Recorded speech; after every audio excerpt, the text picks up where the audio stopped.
Hey guys, so for today's video I am going to be giving my first impressions on Hitman 2, the latest game in the Hitman franchise, but funnily enough the second Hitman 2 game because the naming convention of this particular franchise is bizarre. I've been playing it on Proton through Steam with some pretty wonderful results, truth be told. There was some micro stuttering on launch day and maybe the day or two after. I think it had something to do with graphics caching. But now, after a few updates, it seems that the game runs as well as you could expect from a native port. It runs pretty much as well as the Hitman 2016 port that actually came out for Linux. So I am really hoping that there is a Linux native port for this sometime down the line, but something tells me we're really at the mercy of the publishers on this one. So that being said, I've asked around and I've checked Proton DB, for example, about playability and how likely this game is to run on various different computers, and it seems that you are looking at requiring an NVIDIA graphics card if you're going to play this game through Proton. Most of the people, in fact, every time I've seen the AMD graphics card come up, it seems that people are not having much success there. So anyway, check ProtonDB, the database of Proton games running on Linux, if you're not sure, and try and work your way through that. So anyway, on to the game itself. Well, this first impressions is going to mostly focus around the level design, so I'm going to get everything else out of the way first. In terms of the game mechanics, they're largely the same as Hitman 2016, the last game in the franchise. They're tweaked a little bit. It feels a little bit smoother. It feels just a little bit more polished. Some of the problems or some of the minor issues that I had with 2016 seem to, for the most part, have been ironed out. There are still one or two bugbears, but really it's a solid improvement, but really largely the same, and that's quite good because Hitman 2016 was probably my favourite game in the franchise for a whole host of reasons. So I would say for the better side of things, it is largely the same when it comes to mechanics. There is also a picture-in-picture mechanic as well. So whenever something happens that you're not in the presence of, there is just a little window that comes up in the corner, top left-hand corner of your screen, which shows the events unfolding. This is really quite useful, especially if you are trying to get the top rating, the Silent Assassin rating for a level. You can usually see if there is something that has foiled that particular run, which is quite good. So yeah, a definite improvement on that one as well. In regards to the Legacy Pack, which is basically you can buy, I think I paid something like £7 or £8 for the add-on, which brings the levels from Hitman 2016 over into the Hitman 2 engine, and I've been knocking out some of the achievements for that, some of the challenges and the unlocks that you can get, and I've got to say, through playing through those, it's very similar. Very, very, very similar indeed. There are a few tweaks in levels here and there. They have added in one of the new mechanics, which is which they brought in, which is basically hiding in shrubbery and hiding in crowds. It's quite a good mechanic, all things considered. It works very instinctively, very natively, and the training mission in Hitman 2 actually gives you a good demonstration of how it works. So yeah, there is this hiding in foliage mechanic which they've sort of retrofitted into the Hitman 2016 missions in the Legacy Pack there, which is, you know, it's kind of good, but for the most part, it's the distinctions are somewhat arbitrary in that regard. The real joys of Hitman 2 come in the new missions and how they're laid out. And all things considered, outside of the level design, it's most of what I say can just be applied to Hitman 2016. It's good, but the real the real joy of playing Hitman games is in their intricate level design and the mechanics that weave there within. So I've got some notes down here.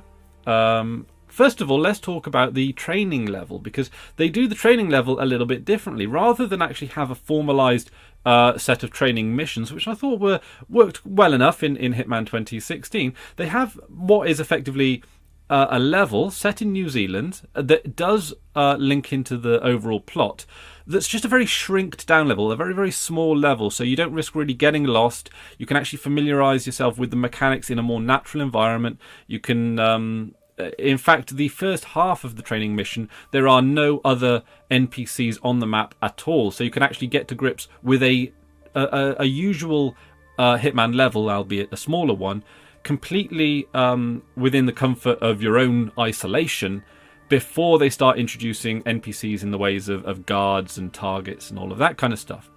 It also allows you to set up various assassinations in various methods, completely at your disposal. You know, it gives it a very easy way to set up assassinations, and so that they can be executed then later on. So the training mission, it's a little bit like if you can imagine Death of a Showman from Hitman Blood Money, but done really well. Because it's still a fully fledged level. You still get ratings, you still get achievements, but it's just a level with training wheels in a way, but not training wheels. It's not guided on rails. You still have to work out the puzzles. You still have to work out the situation, scope out the situation. There are even challenges and unlocks in that as well. So you still have to do everything yourself. It's just in a smaller environment where it's easier to get to grips with. So it's not hand-holding. It's allowing you. It's just giving you a space to work out all the mechanics and all of the ins and outs of a Hitman mission yourself. Allows you to explore a level without actually having to worry about things like disguises, without having to worry about sneaking past guards, all that kind of thing. It just gives you the basics of the game in one small mission, before then transitioning you over to the first full mission of the game, Miami. And oh boy, is this a wonderful mission, right? So you've got lots of different areas of this. You've got basically a lab, or a it's a lab that they're developing weapons in. You've got the Formula One racing track. You've got like a marina where there are boats and all of that kind of stuff.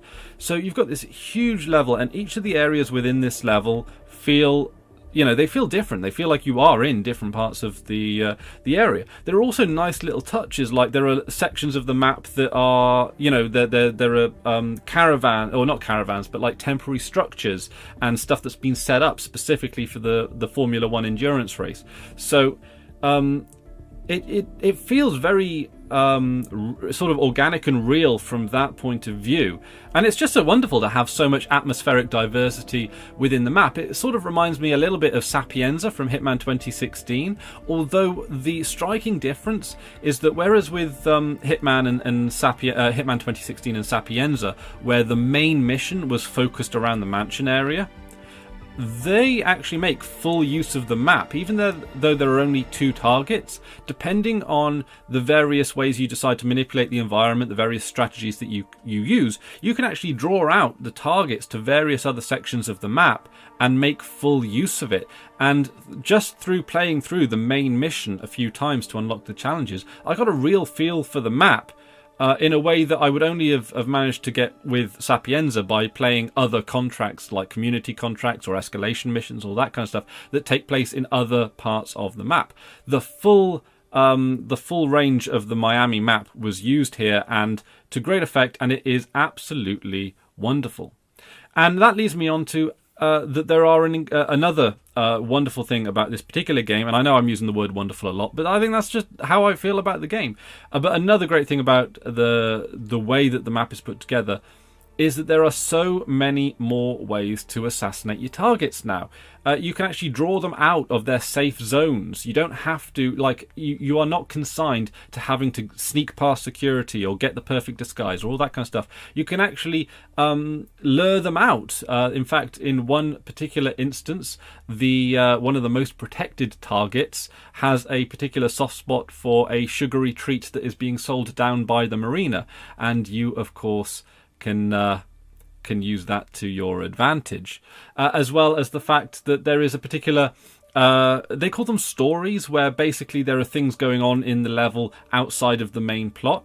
There is one where one of the targets is being blackmailed by a guy in a mascot's outfit who looks, a flamingo mascot's outfit, and you can do one of 2 things. You can actually you can actually follow the guy in the flamingo outfit, watch him blackmail the target, and then make your move during a secret back alley meeting. Or you could subdue the person in the mascot outfit, blackmail the target yourself, and then assassinate your target through the same back alley meeting, which is it's just a nice spin. There are, it's not like even the stories themselves, it's not like the scripted parts are even on rails. They are scripted events that happen, but you can then manipulate those events in a number of ways, so many more so than there were in 2016. And that also applies in the Columbia mission, where one of the most heavily guarded targets can be brought out of their secured zone into a public space where it is then easier to assassinate them. Basically, I think the thing that I'm trying to get at is that this game rewards you thinking creatively. It rewards you scoping out a situation, looking at how you can benefit from the various events going on in the world, and it presents you with opportunities that are just interesting to complete the mission. And I think that is where a lot of people misunderstand the Hitman franchise. A lot of people look at the Hitman franchise and they see a stealth game, they see maybe a shooter game with some interesting additional mechanics, but to me it's not. To me, Hitman is a puzzle game. It's about scoping out an environment and seeing how you can use that environment to your advantage. And if you ever resort to guns, it's usually because something's gone wrong, or it is a last resort. And in an ideal playthrough, or even a semi-ideal playthrough, or even a vaguely competent playthrough, you shouldn't really be, using heavy-duty weaponry at all. You, of course, have a silenced pistol, which is more than useful for a whole host of reasons. But it's not a shooter game by any stretch of the imagination. It is, at least to me, a puzzle game, and working out the puzzle, working out how you're going to assassinate a heavily protected target by possibly luring them out, or using a disguise, or even just pure stealth. It's a truly entertaining game from that regard, and absolutely wonderful. But absolutely one of the things I enjoy the most about the game itself is the replayability. I mean, of course, you can assassinate Robert Knox by poisoning his favourite sugary treats. You can also disguise yourself as a military general and assassinate him using Robert Knox's own experimental weaponry, which is quite wonderful as well. So one of the final things I will say about the level design, and it's a little bit more difficult to pin down, but overall the level design does feel more intuitive and I want to say more realistic, although this game isn't really predicated in realism. And the example I use is that there are more exits from each of the maps. There are more ways to leave the mission. And this is a particularly good thing because it doesn't feel like wonderful gameplay if after you've completed your mission objectives to then have to traipse all the way through a level to find an exit. And there were plenty of exits in the missions from Hitman 2016, but there are even more now. And many of these exits actually require you to have a particular key. So if you are, for example, going to use a boat to escape in the Miami Marina, you're going to need a key to actually turn the engine on. If you wanted to escape through the sewers, you'll need a crowbar to lift up the manhole covers. So all that kind of stuff. It feels more intuitive. There are more exits to the level, and usually the tools that you need to make use of the various additional exits, they're in places where you would expect them to be. There are wrenches in garages. There are there is food ingredients in pantries and kitchens. Stuff is in places where it belongs, and you don't usually have to traipse halfway across a level just to find a screwdriver when there is one in a place where you'd expect it to be. So yeah, overall it feels that level design has been it's well thought through, and it seems to be well tested, and all in all, a great strength of the game, a great strength of the series all in all. And I don't think there's anything in Hitman 2 that is worse than in Hitman 2016, or in fact in previous Hitman games. There might be one or two things that I'll think about once once I'm in maybe the editing process of this video, or later on in the day.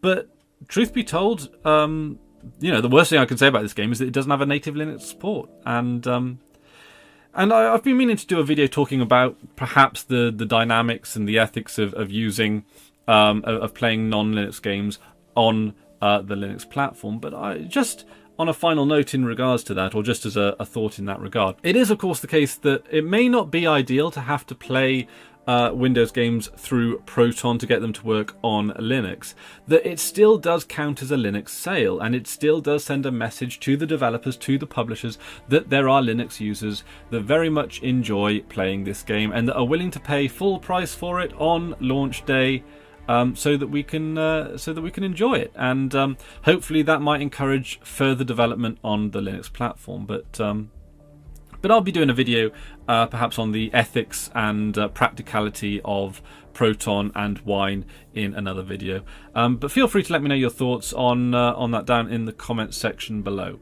Overall, an absolutely wonderful game. I would put some points that I don't like about it in this video, but in reality, this game is everything that I wanted it to be. I might do a follow-up review once I've completed the game, but all things considered, I don't see it necessarily going off the rails. So, but if it does, I'll be sure to let you know. Yeah, if you are a fan of previous games in the franchise, I am pretty sure you'll be a fan of this, and yeah, and I think that's everything I've got to say on the matter. One small difference: I did actually review Hitman 2016 when it came out, and in that video I was not able to use footage I recorded myself because my computer was not fast enough. This time around, all the footage that you see in this particular video has been recorded by myself, and I had a lot of fun recording it as well. Now, I've been streaming this game over on Twitch quite a lot as well, so if you are interested in watching me play the game there, I will of course put a link to my Twitch channel down in the comment section below. And well, quite frankly, you know how YouTube's been a bit funny lately. Well, YouTube's always funny, but I'd be thinking that I might be doing a significantly more amount of content creation over on Twitch next year, because it does seem to be a platform with at least a modicum of consistency. But again, that might be one for another video. Thank you very much for watching, guys, and yeah, I hope I've given you enough information about Hitman 2 to allow you to make an informed decision. But if not, there are plenty other. In fact, to be honest, don't take my review as the only review. I'm incredibly biased, and if you haven't noticed, this review is actually incredibly one-sided. But I stand by everything I say in this. It's a wonderful game, and I can't think of any real downsides off the top of my head, and I haven't put any in my notes. So all in all, I'm one happy chappy. So that's about it from me today. Thank you very much for watching. Don't forget, of course, to leave your thoughts down in the comments section below. And until next time, I've been Chris Ware, and you've been awesome. Take care now. If you don't mind me saying so, your particular choice of attire is maybe a little, I don't know, off?